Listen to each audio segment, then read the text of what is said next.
So, I've spent the last 3 days trying to figure out what I'm going to write this speech on. I've searched the internet, thought of everything I could think of, and I just could not find a topic that I wanted to write about.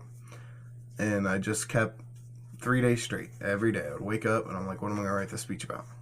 Never came up with anything. And finally I thought about it. I'm procrastinating. So why not write this speech on procrastination? And I'm sure a lot of the things in this speech will relate to somebody. So what is procrastination? Procrastination is delaying or postponing something. It's putting it off to the last minute possible. The New York Times posted an article in 2017 saying that 20% of people in the U.S. are true procrastinators, and a true procrastinator is somebody that procrastinates in every aspect of their life. It doesn't matter what it is. They have trouble keeping a job because they procrastinate so bad. They have trouble keeping relationships because they procrastinate. They have issues with it, just every aspect of their life. And one of the doctors that came up with this statistic is Dr. Ferrari, and he's the author of Still Procrastinating and a professor of psychology at DePaul University. And he came up with the thought that there are 3 types of procrastination. You have the thrill seeker, which is someone who is like, they enjoy the excitement of putting something off to the last minute. You have the avoider, which is someone who avoids doing the topic because they're either scared or they're scared they're going to fail, or they're like just have a lack of motivation. And then you have the indecisive, which is someone who's a perfectionist, who's scared that they again are going to fail, but they'll wait till the project is pushed off onto somebody else because they're scared it's not going to be perfect. So the word procrastination comes from the word procrastinatus, which means forward tomorrow in Latin, and it was adopted by the English language in the 16th century. So moving forward, we're going to talk about what are the causes of procrastination. When most people think about procrastination or someone that procrastinates, they think of that person as lazy, or they have a lack of care.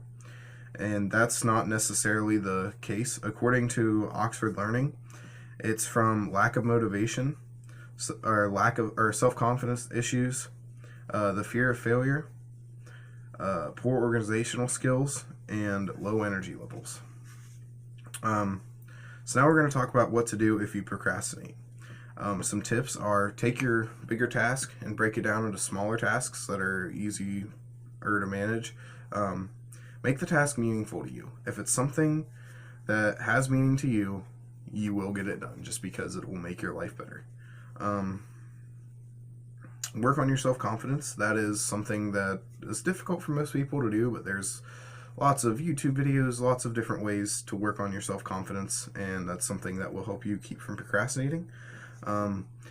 Eat healthily and get a lot of sleep, which will increase your energy and make it a little easier to get through a daunting task, such as writing a speech. Time Magazine made their own article, and they recommend that if you procrastinate, to start your day off with making your bed, so that way you're doing something productive in the morning to kind of get you in a productive mood. They recommend that you make a SMART to-do list, which is where you take your main goal and you put a bunch of like smaller goals underneath to achieve your main goal. And then they recommend that you do the Pomodoro method or technique, which is where you work for like 25 minutes, then you take a 5-minute break, work for 25 minutes, take a 5-minute break, and you just continue doing that until your task is done. And then finally, remember the goal you're trying to achieve, which kind of goes back to the make it have meaning, so that way you want to actually finish what you're working on. So that's pretty much everything I learned about procrastination.